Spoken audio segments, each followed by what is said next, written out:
Hello, I am Emery Emery, and we are here to talk about skepticism in comedy. Skepticism in comedy has its roots far, much further back than most people realize. Mark Twain is one of the first stand-up comics, actually, technically speaking. And Mark Twain was a huge skeptic of literally everything that couldn't be proven with evidence and with logic.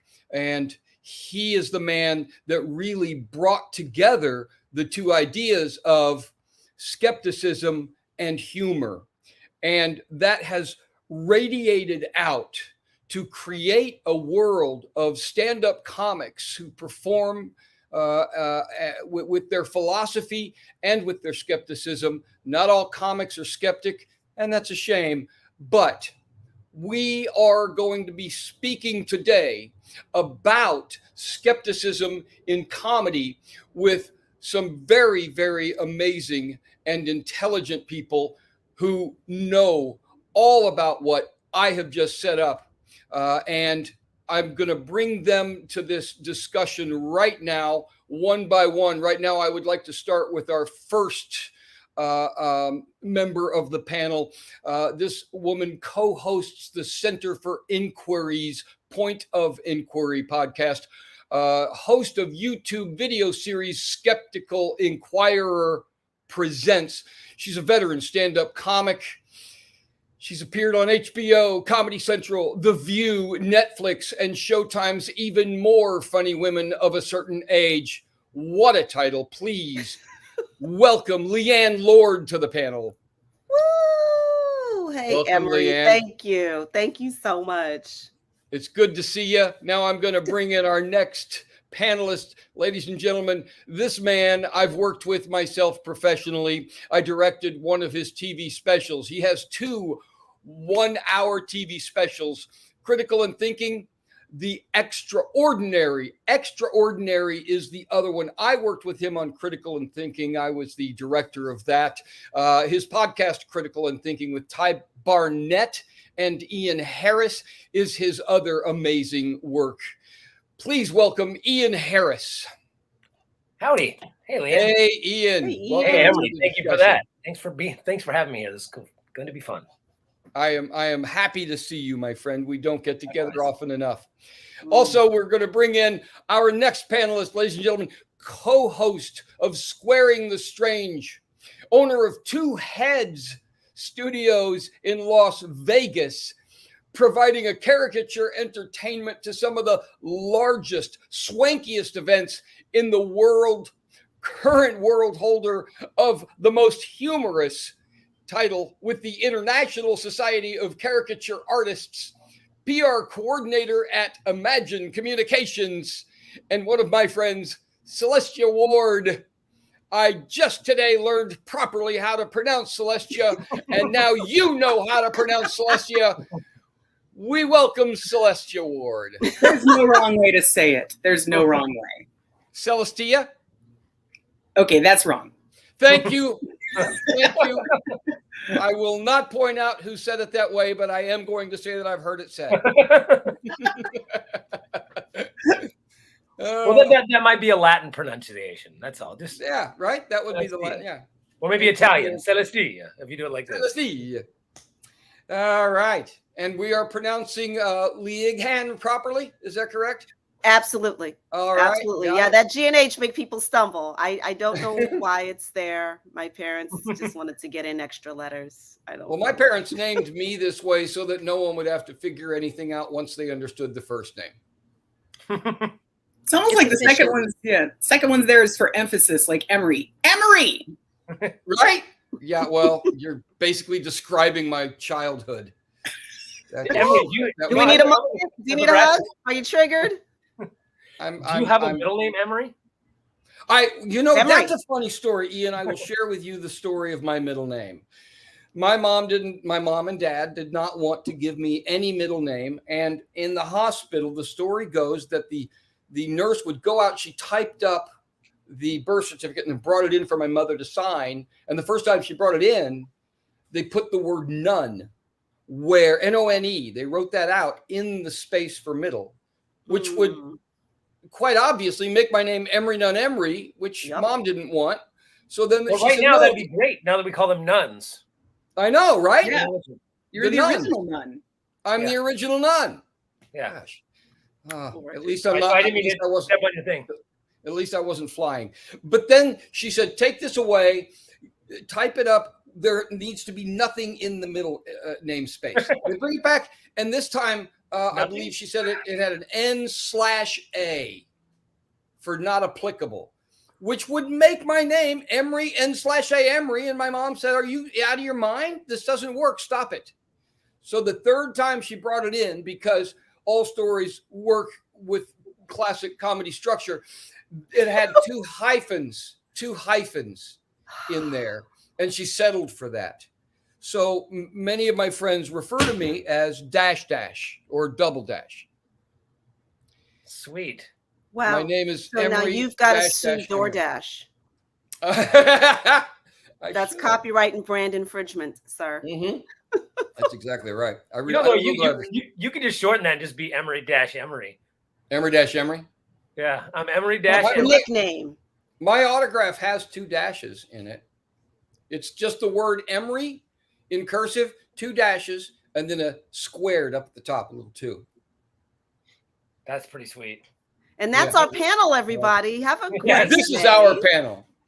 Everybody here knows how important humor is in, and I was going to say skepticism because that's the title, but the truth of the matter is in reasonable communication. In logical communication. When one of the hardest things that we skeptics and scientists have to do is to communicate the realities of the world as is evidenced by the evidence to the we'll go with masses. I was going to say ignorant, but I'm going to say masses. Same thing. No kidding. But that's exactly right, Ian. It's funny though, because you had mentioned in your intro, you said that, not all comics are skeptics and whatever. It's funny because I've been a skeptic my whole life and I've been a comic my entire working life. Like this is pretty much the only job. I mean, I had a job when I was a kid, but the only professional job I've ever had. And I used to tell people when I started really focusing on calling myself a skeptic comic and a skeptic. Like I always did that, but I started saying I'm a skeptic comic about 12 years ago or whatever. And people would say to me, well, aren't all comics skeptic? And I'm like, yes and no. It's funny because it's kind of what we're, if you think about comedy, most comedy, even the easiest or most observational 80s comedy, it is very much looking at the world, seeing what's weird about the world, maybe breaking it down logically and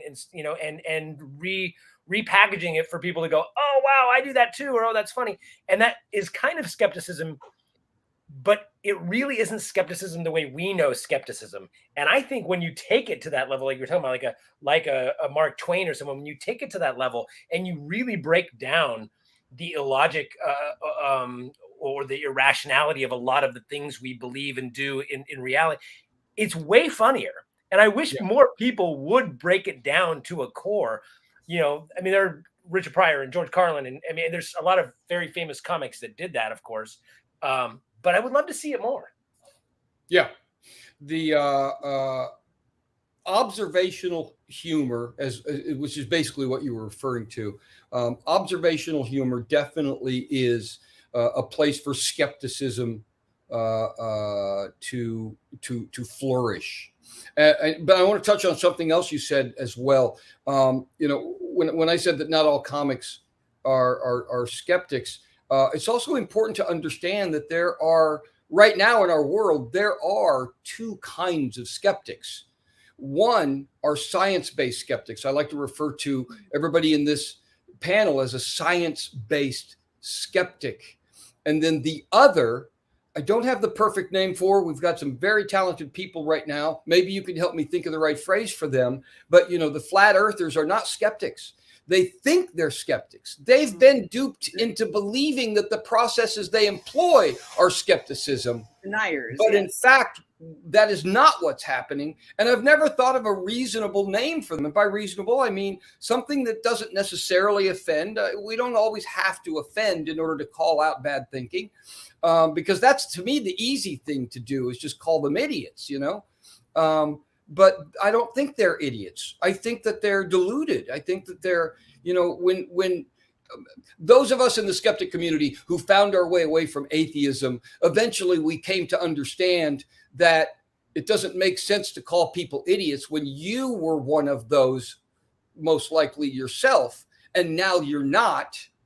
You know, what do you think? You're touching on a lot of principles that I think are fundamental to communication and comedy. I don't think we need more skeptical comedians. I think we need more skeptics that can be funny, because one time we were interviewing a folklorist, and he pointed out that humans' oldest tool is narrative. And narrative is what makes people connect with each other and understand things. And a joke is the best. It's my favorite thing, jokes, because once you understand something, you can make a joke about it. Have you ever been in a room with a completely different profession and they make an in joke and you don't get it? Yeah. Once you understand enough knowledge to get the in joke, it feels great. Right. And so you know what you've just done there is you've illustrated an understanding and an explanation of both kinds of skeptics too. Mm-hmm. Well, can I also point out part of one moment, Ian, part of what drives the flat earthers. I'm going to use them as an example throughout this discussion, most likely, because I find them to be the most egregious example of desperate ignorance, and that desperate ignorance is couched in I know something you don't know. You know what I mean? That is part of the glue that holds that together. Ian, go. Well, I was going to say that, well, first off, people confuse, as we all know this. Skeptic is a bad word because people think it's like theory. We have a general use of skeptic, which people use as a synonym for cynic. We are not cynics, but people think, oh, you're skeptical. We say it all the time. I'm skeptic of that. And we're joking in that people think skeptic means to deny, right? Which it doesn't necessarily. It just means to question. But then what happens, what I always say, the problem with the theory, what are we talking about? The theory skeptic. Conspiracy people.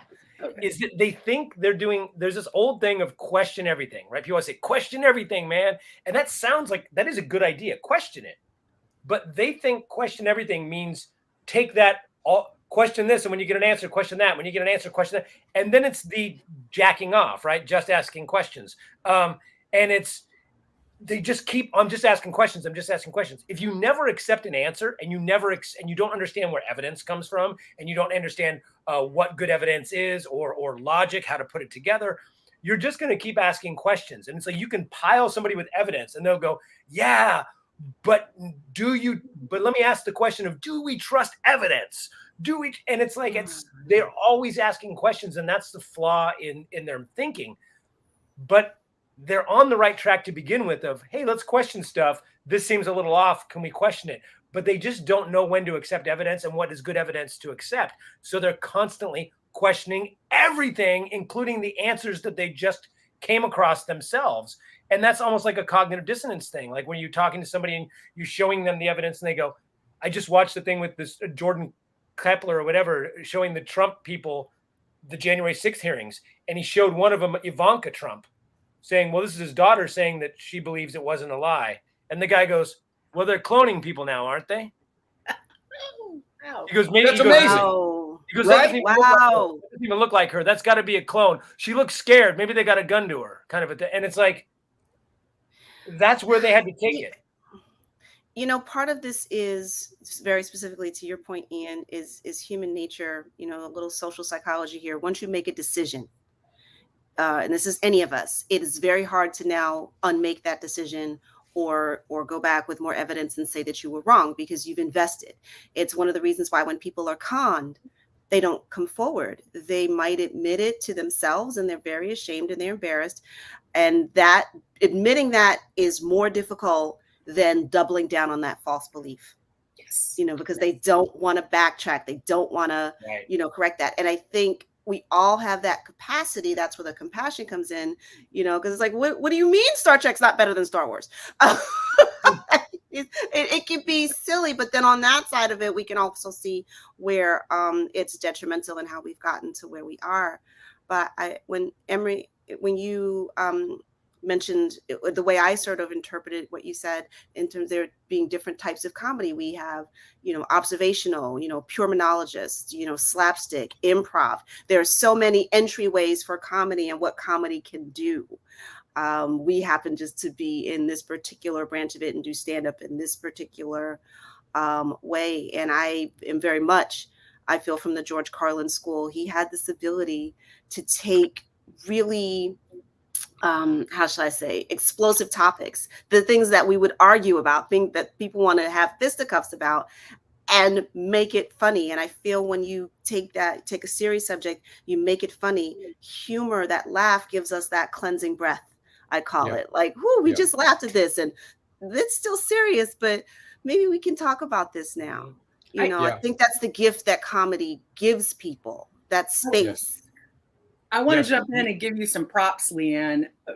I'm the only one on this panel that's not a stand-up comedian.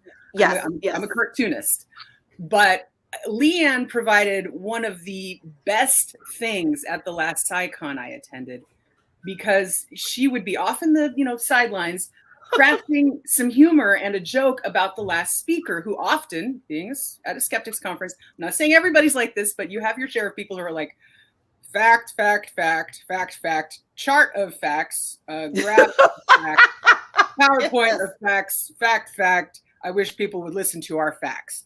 And then Leighann comes on and she brings this energy and this color to it by saying, oh, well, in my life, funny thing. And then suddenly the facts got completely more ingrained in my head. Right. Because when you tie the facts to some funny, you remember how you feel. You remember the release of endorphins of like, oh yeah, that makes sense when you think about it that way. And I didn't fully understand that point, and she's making fun of the fact that she didn't either, but then she realized it, and now I realize it.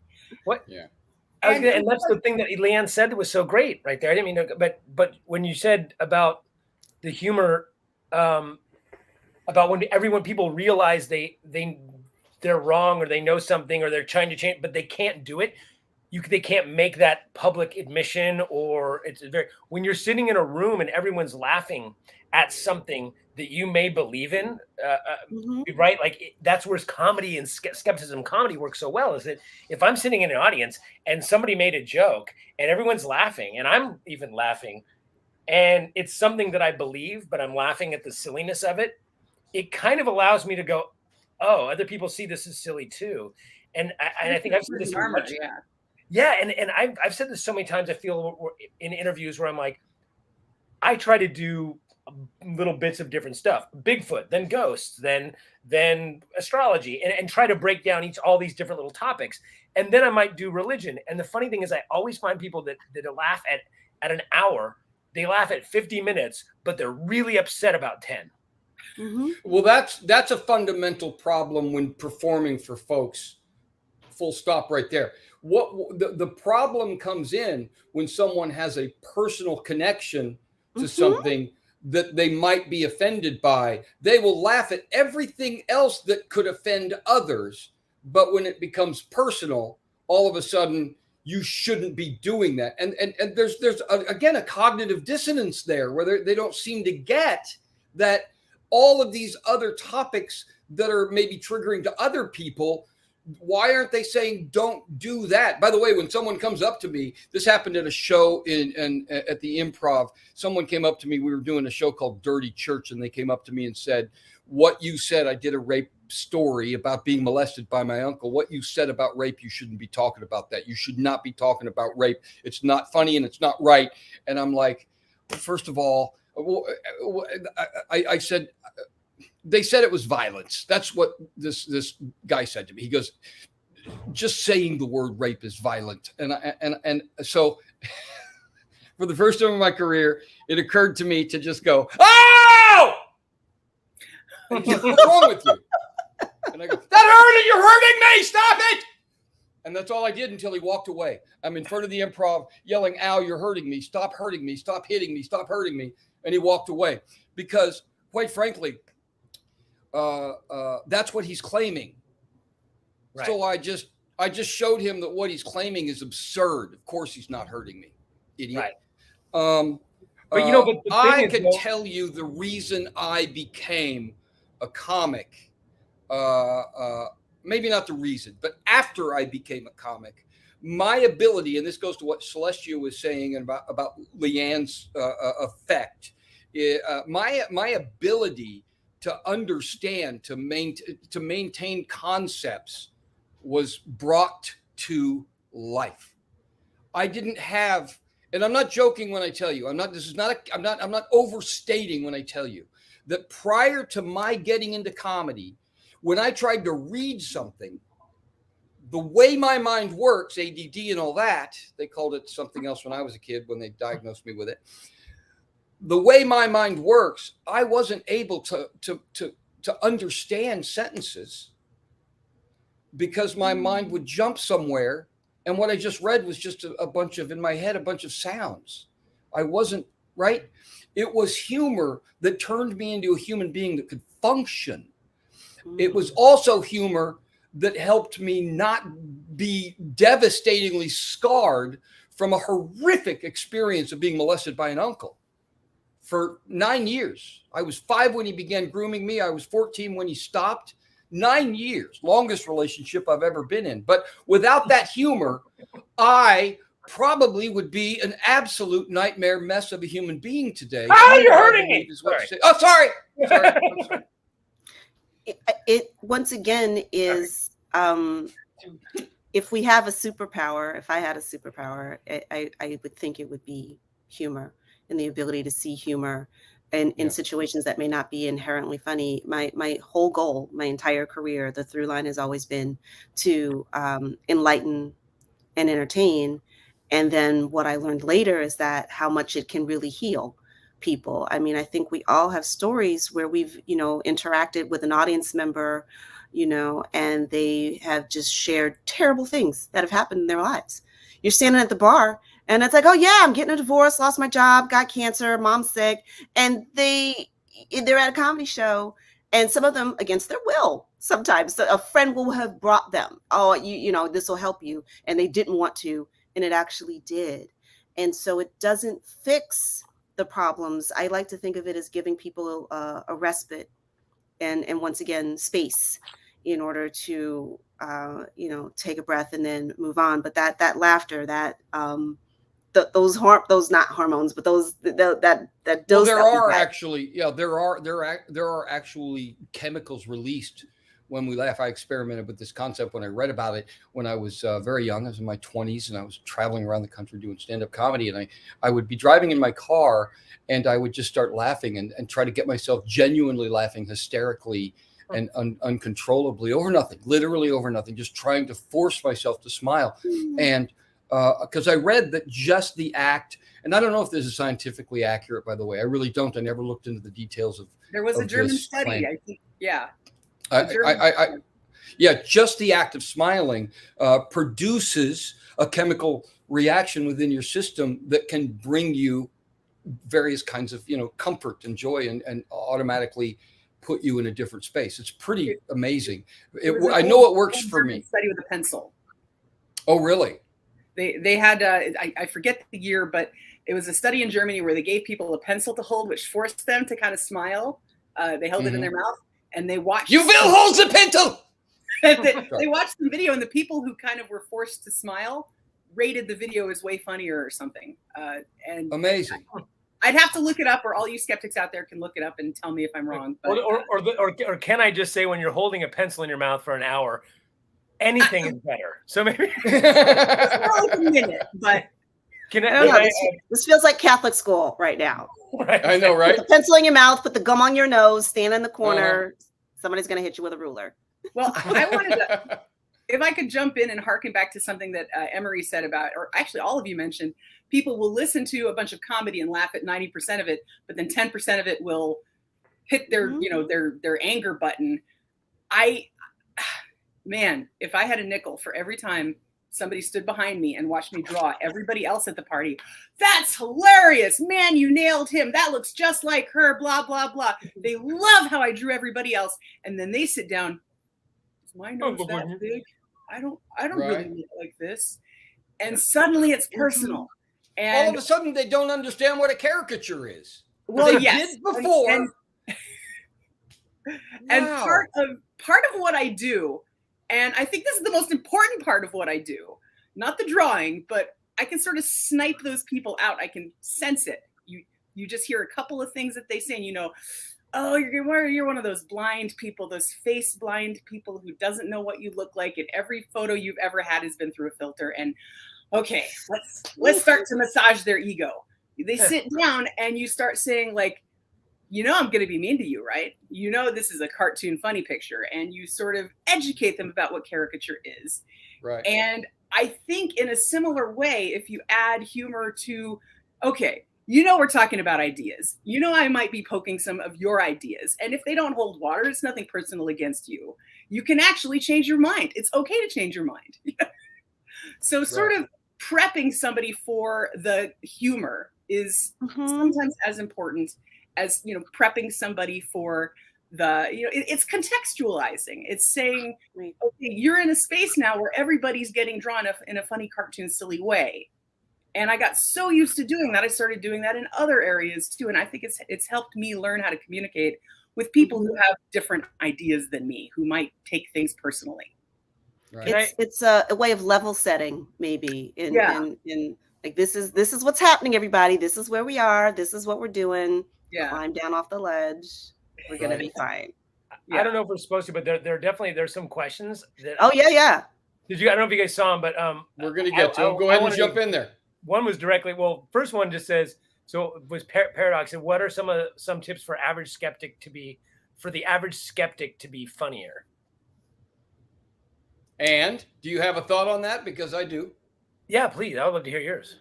Okay, so first of all, anybody can get better at being more funny, in my opinion.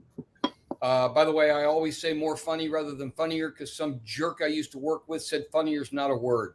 And we did not have our phones in our hands back then, so I couldn't look it up and tell him to go to hell. But anybody can figure out how to become more funny, but not just anybody can figure out how to be a professional or excellent funny person.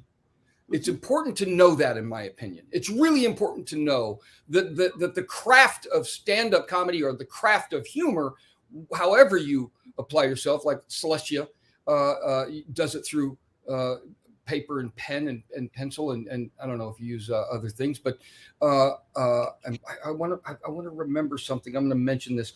I want to talk about Celestia. Don't let me forget before this is over. I have a question about the expansion of caricatures, because caricatures is pretty much one thing, and I have an idea for it, and I want to know if it's been done. But it's really easy, in my opinion, to figure out how to be more funny, and that is all you need to do is read any number of amazing books by some amazing people like Steve Martin, Cruel Shoes. If you read these kinds of books, and with the idea that I want to figure out how to do the humor thing, you will start seeing some equations that you can apply. You know, one of the most simple equations, for example, that you learn if you go to improv school or comedy school is the rule of threes. The third thing is the punchline, because you're establishing a premise, and then you're offering a logical next line, and then the big switch at the end, for example. That's an equation that you can learn how to do, and you can experiment in your head, and you can experiment with your friends. So that is the answer for me to that question. Not everybody is going to be a great comedic performer. That usually comes out way early in someone's life, and they find that voice pretty naturally. I'm sorry. I think too that we have this thing where, as skeptics, it's hard because we are so fact based. I mean, and I mean, I do jokes about the audience that comes. I mean, Leighann knows. Leighann and I do a show every year at Dragon Con, and I've done Atheist United and Atheist American, like all these skeptics and whatever, and half the crowd, like I've had people correct me on the scientific formula in a and I know that Asperger's is the wrong term, but I used to joke about like that my crowd is like the most socially awkward crowd in the world, and they'll come up and explain to me far too close to me exactly what was wrong with my joke. And we're always trying to be like so specific. This is factual and it's serious. But for me, those formulas that you talk about, I learned from watching Richard Pryor and George Carlin specifically. Yeah. But Richard Pryor, I found, was the best. He did this thing that I recognized early on, which he states something. He explains it usually in a ridiculous manner. So he'll do an analogy that's a ridiculous analogy. Then he always acts it out, and then he states it again. And he states it with the thing that was made Richard Pryor brilliant is he would use wording that was kind of like, especially then like 70s, like street-worthy wording that was just so clever. And just like, like nobody else could have put it in those words. And Carlin didn't do as much acting out, but they both did this where it's like, they state something as fact. They explain to you why that doesn't make sense. And then they give you a ridiculous analogy that you go, yeah, it is like that. That's insane. And I find for me, it's like that really helps when you're dealing with skepticism to come up with the most absurd, exaggerated, but accurate analogies. And then people see the humor in the thing that they believe in. Because if you think about it, if you go there's this like sweet spot in caricature where if you exaggerate a little bit, people are like, no, I don't like that. If you exaggerate this much, even the most like square, fuddy-duddy is going to be like, oh, that's funny looking. So if you can like exaggeration, of course, is key to a lot of comedy. And skeptics by nature, you don't like exaggeration because it's like lying, but it's not really if you present it as an exaggeration. I had a guy he had a widow's peak with dark hair, and he's like, I don't want to look like a vampire. Everybody draws me looking like a vampire. So I drew a bat and turned it around. Now listen, I never realized, and I love that I just learned something, that there's an uncanny valley even for caricature work. Yes. That is what you're describing. Mm-hmm. The uncanny valley, by the way, if you don't know, if your viewers never heard that term, it's the idea when they do cartoon movies, for example, if the cartoon characters are really close to human, but there's something ever so slightly obvious that it's not truly human, it creeps us out. That is what the uncanny valley is. So they have to go further away from human and get into a safe space area where they can create their characters. And that doesn't make sense. Yeah. Would you say again? Think of the Polar Express with Tom Hanks. How it was like, yeah. But that's true. There's a question here from Jason directly for Leighann that says, what's your favorite Star Trek moment? What's my what? Favorite Star Trek moment? Oh, see, this is hard for me because... let me get this whole sentence for you, Leighann. It's what's your favorite funny Star Trek moment? That's what they ask. Favorite funny Star Trek moment. Okay, I won't do my dissertation on why Star Trek shouldn't be funny and why that's why I didn't like Lower Decks. But almost anything Next Generation that had Lieutenant Barclay in it, to me, that's really deep nerdy right there. You have to watch Next Generation. He doesn't appear to like season 3 or 4, but he was this human side of Star Trek. You have him, someone he's really smart, but he's a screw up and he's late and he's self-conscious and he's all the things the bridge crew isn't, like these super uber confident people who always get everything right. And then suddenly you have someone in Star Trek who's not that and is a little bit bumbling and yet still brilliant and has all these foibles that are funny. and I didn't see it as making fun of him, but sort of seeing how the world of Star Trek can't possibly be this perfect. There are people who mess up. Right. So he is just delightful and funny in that way. So that's okay. Now episodes. Now that we know that you have, you're first of all, you're a Star Trek expert. That's a fact. No. There's no arguing that. You Not have to at be. all. You're not. So I don't claim that, but okay. And here's my next question. I think you are. Every time I talk to you or I see you talking about Star Trek, you are way more informed than most. In fact, here, let me ask you this. Listen, I wish I could be on the show. Like, I just stand in the background in a uniform. I'd settle for that. I do love it. Okay, what's your question? I'll bet you it would be easy to get you a background role. Don't tease me. On Star Trek. Don't tease me. You would have to be living in LA, but I could help you get through that process and get on. You ain't said nothing but a word. I'll put my cat in the carrier in a minute. So, now I have two things I wanted to get to with this then.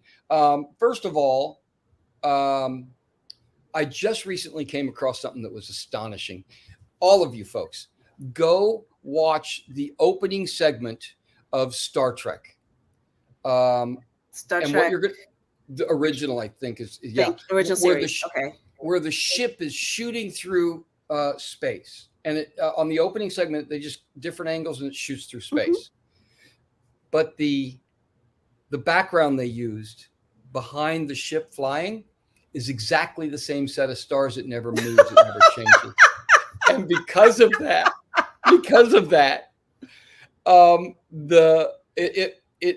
it appears that what's really happening is they're lost. It's like, all right, we're going this way.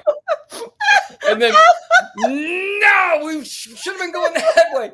That's the sense you get once it's pointed out that the stars don't change. It's really amazing. And then someone said they saw an interview with one of the lower down producers from Star Trek Next Generation, I think. And they said, oh, yeah, we made sure we did not. Yeah, our opening segment was designed so that it didn't appear that we were lost. And you didn't quite understand what that was unless you knew that other tiny piece of information, which he didn't allude to. So my next question, though, for you, I wanted to share that with you. It's amazing. I just came across it on TikTok, and it made me howl. I love it. My next question is, have you seen The Orville? Yes, I have. I love it. You guys. I didn't take The Orville as funny Star Trek. I didn't find it disrespect. I thought I'd be angry. I always my response. That's what I thought. No, this is gonna be terrible. I'm gonna watch it so I can mock it and hate it and argue about it at Dragon Con. But I adore it. They had me from the first episode when the helmsman, I cannot remember his name, goes, "Hey, can I have soda on the bridge?" I was like, I'm in. I'm totally in. It's just hilarious. Did you? I haven't seen it yet, but did you like Galaxy Quest too? Yes. Oh yeah. No, I did. Again, I went in thinking, oh, this is going to be disrespectful. Everybody hates, science fiction fans. They hate Star Trek. And no, I get it. I like it. All right. So that's how I feel. I really, I'm not a Trekkie or a Trekker. I'm not a big, huge Trek nut, right? Mm-hmm. But I like Star Trek, top to bottom, all of it. I love it. And I mean, listen, there are episodes in every season, every incarnation of it that might be problematic, in today's, socially appropriate era. However, what I love about Star Trek is that it gives us a possible future where we haven't killed ourselves, where we've actually risen above hunger and the need for money, and people can actually develop as people, and we have cures for diseases and fixes. It's an idealized version of humanity that I honestly don't really think we'll get to, but it is a little bit of a shining beacon that's juxtaposed to all of the dystopian science fiction. Like we're all going to be out here with pitchforks and gunny sacks, and it's going to be horrible. That's almost all science fiction, and they think that that's the best way to tell a story. And Star Trek is way more aspirational. We got to be somewhere in the middle, I guess. Have you heard of Star Trek described as competency porn, Leighann? Yes, I have. Especially all right, Discovery. Explain that to me. Explain it to me. Well, except for Barclay, everybody is really good at their jobs. Yep. Starfleet is where all the kids who did all the work on all their group projects in school while the other 3 kids in the group slacked off. All of those kids ended up in Star Trek. So when you need a work core fixed in 2 hours, it can be done. Yep. Wow. It's everybody's at the top of their game, the top of their class. The universe is ending. We have 5 minutes to fix it. Okay. And everybody works together as a team. There's very little friction. Sometimes that comes up in discovery, but they work together and solve the problem. And if you like things being fixed, if you like a good resolution, it's like, that's interesting because the only, and I'm 58 years old, and the only place I've ever seen in real life, the only place I've ever seen true group competency at its finest, at its best, is NASA. January 6th. Sorry. I thought you were going to say Disney World. Like, what?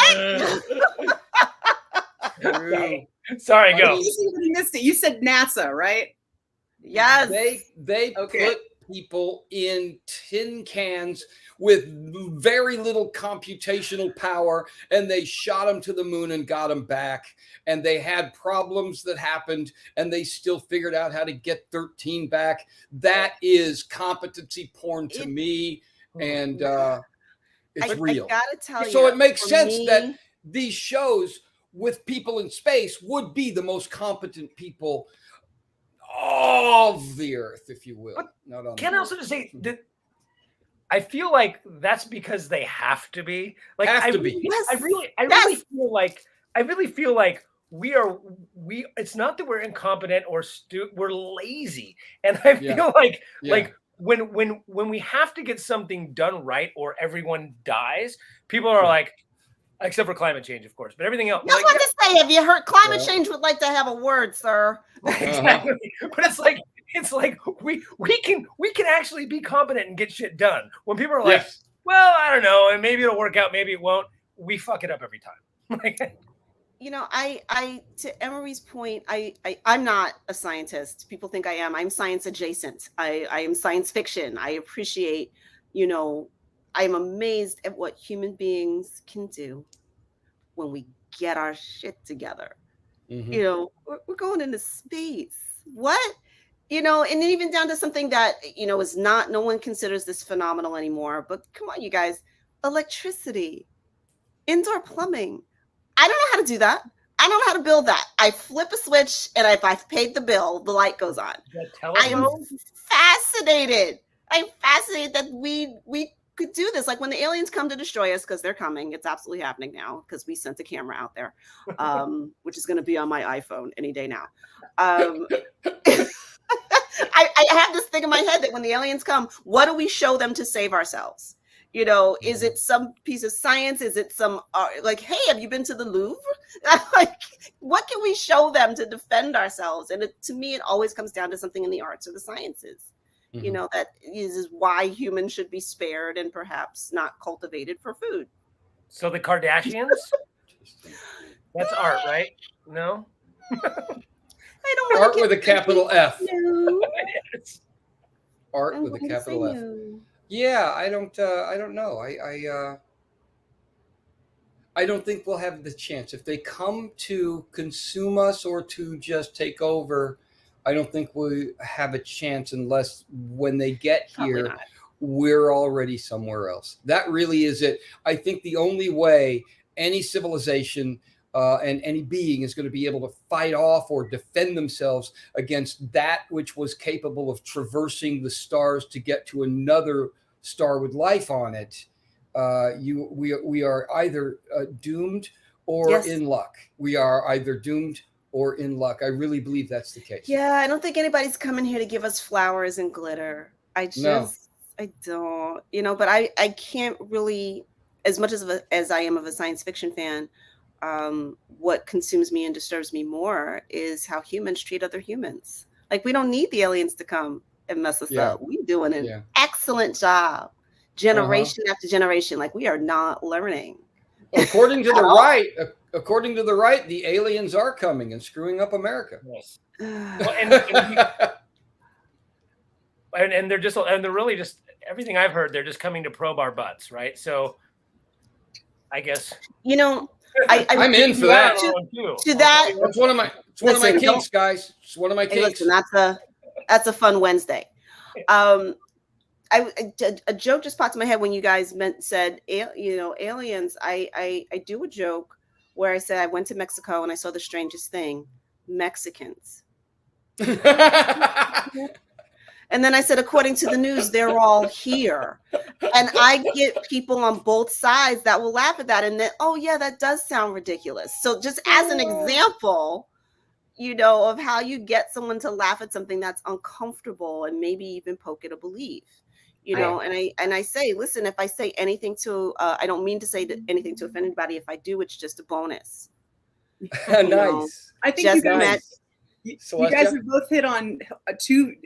Emery and Leighann have both hit on two very important aspects to me of humor and communication. Emery, of course, talking about butt stuff, and Leighann talking about looking at things from the perspective of an alien or somebody completely naive, or just pulling back and looking at a situation in a way that you would never have the time or leisure to do. But if you go to a comedy club or if you look at a cartoon, like one of the most common cartoon gags is the aliens walking off of the spaceship going, wait, you've put a criminally insane game show host in charge? What? And yes. And so forcing people either through verbal comedy or cartoons or whatever to sort of step back out of their heavily ingrained, invested perspective. Just take a step back and, from another point of view, this is really funny. Oh, yeah, okay. Maybe I can see things a little differently now that I've stepped back and I had a laugh about it, Yeah. I think that if we do have aliens show up in the classic 1950s sense of take me to your leader, they're going to be pretty advanced and they're going to know that what they need to ask is, please take me to your reader. I believe they're going to be smart enough to ask the right questions. I love. Did you guys see Jay's question? This is about vulnerability. We talk about how vulnerability plays into communication of critical thinking. Emery, your story seems to reclaim a weakness into a strength, and I think, I don't know, this is cliche. Vulnerability is key. I mean, when you get on stage as a performer, it looks powerful, and it is. Yeah. But it's also very vulnerable because of how many people that don't want to get up there and expose themselves. We don't have a fourth wall that you would have in, say, theater or, a whole crew as you would in a TV show or film. It is you, that sound system, those lights, and that audience. And the act of being vulnerable on stage, but also in terms of the critical thinking part, us being aware that just because we're smart about one thing doesn't mean we're smart about everything, about maintaining that humility and that flexibility to remember that we are still learning. We are still taking in information. And the minute everything is just hardcore set, we're in trouble. The direct answer. Vulnerable to know that we don't know. Well, first of all, stand-up comedy is the act of one individual saying, I believe I can entertain a mob. That's literally the equation. And if you can, then you win. And if you can't, you got yourself a mob.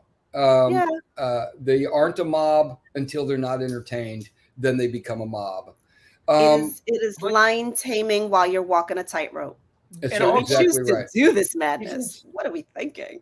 I think that's one of the problems that we thread with critical thinking and with skepticism ingrained into comedy is that, to me, most comedy is vulnerability. Like, we're up there talking about ourselves. The reason that people relate and laugh is because they all have those, right? I mean, those same things, those same problems or issues or whatever. I mean, that's what people, it's funny because it's true, or, oh my God, my mom did that too, or, oh, that happened to me as well.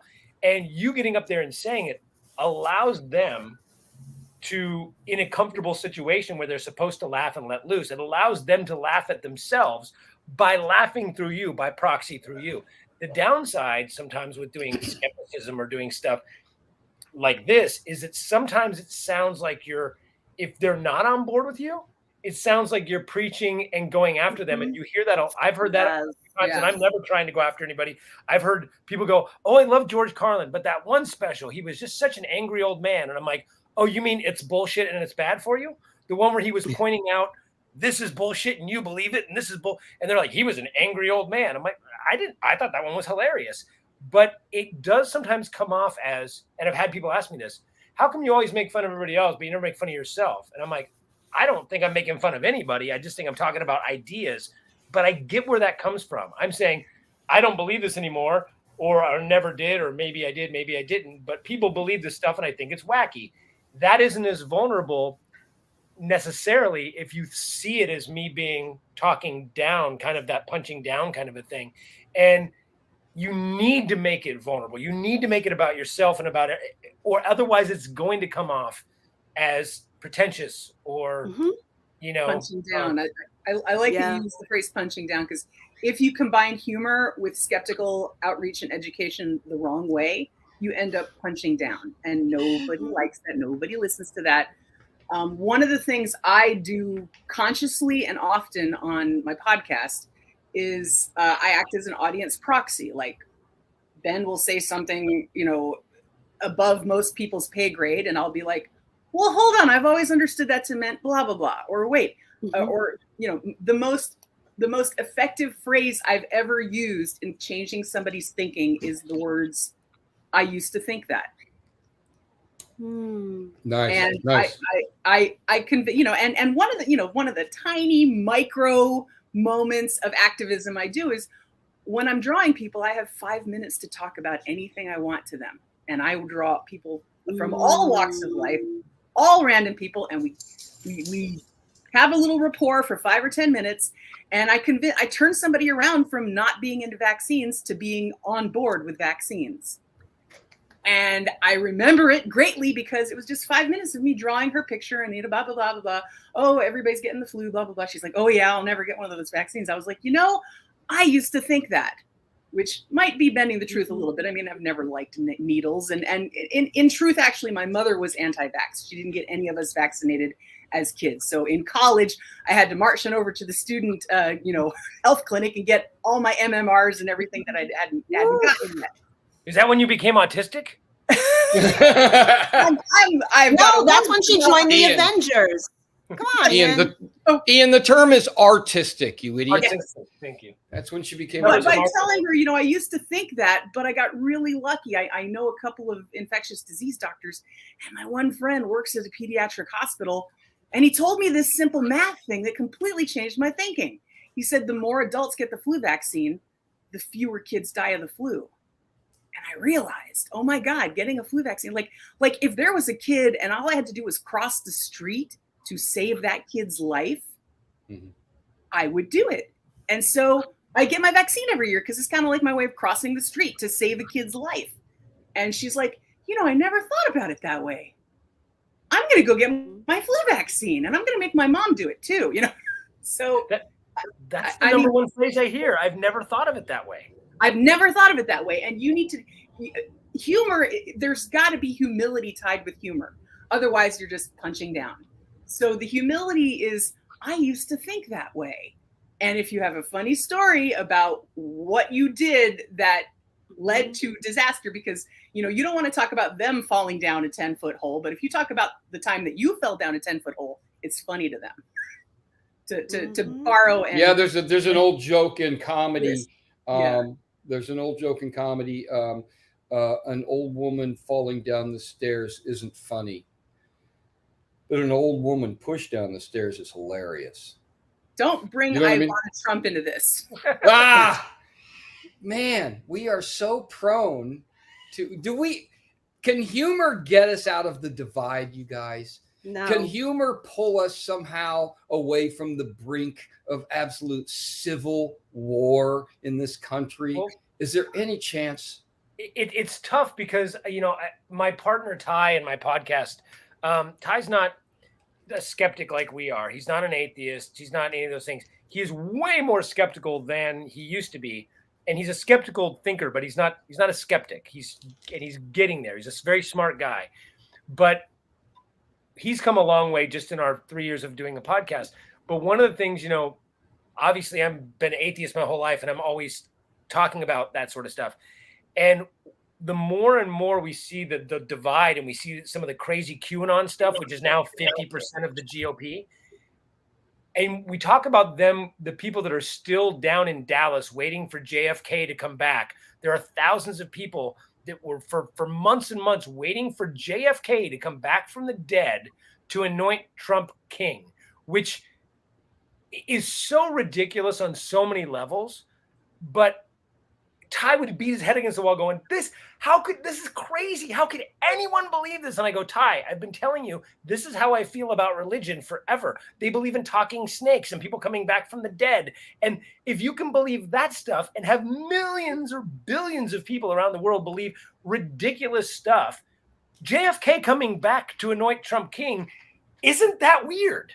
And when that's that would be a joke before. Like that would be before it'd be, oh, you guys believe in this thing? Imagine Republicans. I would turn that into a joke and people laugh their ass off. JFK coming back from the dead to a point. I can't. It's not funny anymore because it's reality. So it's so hard. The past few years have been so hard on satire. Satire of all kinds has been really strained. And one of my favorite panels recently, the New Yorker cartoonist is this editorial cartoonist is like sketching away at his drawing board, and his wife opens the door and says, "Hey, stop that cartoon you're drawing. Trump just did it for real." Yeah, that's great. That's amazing. That's amazing. Yeah, it's hard to tell. It's hard to tell these days whether someone is being satirical or whether someone is being insane. But really that's what bizarre. We do. This has been a tactic of mine that as I'm finding is starting to work a little bit, especially when people post. I have a friend who I used to be pretty good friends with who was kind of religious, but he was a really cool, open guy. Now all of a sudden he's living in Arizona, and he's gone crazy down the rabbit hole of Q. And he posted something the other day, and I reacted to it as if he was joking.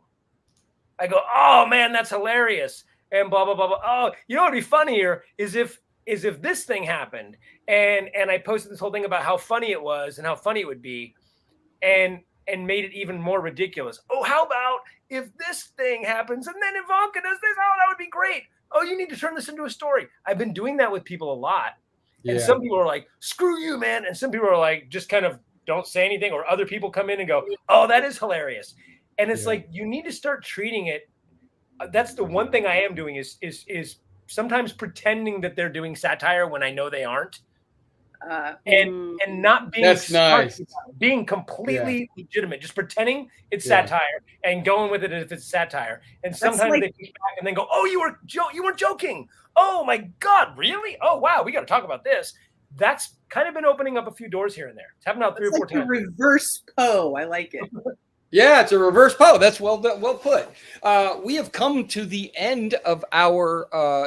I just adjusted. Could you tell I'm not wearing pants? I hope I didn't show that. I am going to wrap this up with everybody, but I'm going to go one by one. We're going to go here. Celestia, where can people find you? What would you like them to know is happening in your world right now as we finish up this panel? When I'm not too busy, I do cartoons, but otherwise you can catch me on Squaring the Strange podcast. That's where you work. That's where you work the most, isn't it? I've done that podcast. We were promoting my film on your podcast. Thanks for having me on. Ian Harris, what's going on in your world right now? Well, I'm not doing a lot of stand-up, but I do every year in Labor Day weekend. Leighann and I do a show. It's the science and fiction comedy show at Dragon Con in Atlanta, and we'll be doing that. My podcast every Thursday we record it live on Facebook, and it'll now be moving to onlysky.media, which is the new platform. And it's called Critical and Thinking with Ty Barnett and Ian Harris. And then hopefully look for, it's going to be a while, but maybe it looks like I'm finally going into rounding it, putting all the pieces together for my film that I wrote and I'm directing called Standby, which will be starring Sean. I know about it. I've read the script. Yes. I cannot wait to see what you can make out of this. It is brilliant. The script. Thank you. And we got Sean Astin in the lead, and we got I think we got a few other people that I can't talk about yet that we're talking to. Once they round out, we're good to go, and hopefully we'll be shooting it by the end of the year for next year. And we're not saying his initials are TH, but that's Leighann. Leighann, where can people find you? What would you like people to know about right now? I am on all the socials, Instagram, Twitter, Facebook sometimes. But the best way to get to me is veryfunnylady.com. That's the portal to all things me. I have a dry bar comedy special out that's had over 1 million views, so keep watching. I can't keep putting it in all myself. I also have a special on Showtime. You mentioned it, Emery, Funny Women of a Certain Age. We are breaking down the misconception that folks with a little seasoning are ready to be put out to pasture, and it's been doing well. We started our Northeast tour in the spring, and it went very well. But we all do this with the support of people that dig what we do. So the follows and the likes and the shares matter. Yeah. Well, thank you everybody for being here. Thank you everybody for viewing and or watching later. We enjoyed doing this panel for you. My name is Emery Emery. I am a stand-up comic. You can see me the first Sunday of every month, either hosting or working on a show called Dirty Church at the Improv Lab in Hollywood. You can also see my latest project, Science Friction. You can pay $1.99 over at Prime Video on Amazon Prime, or you can see it for free with ads on Tubi. The only question you have is it to be or not to be to go see Science Friction. And thank you to all of our guests. Also, thank you to Jay Diamond for running this and Jason Lord for running this for us and having us on. And thank you for all of your questions. This has been This has been Skeptics and Humor panel at the Skeptical Convention online. Enjoy the rest of your weekend.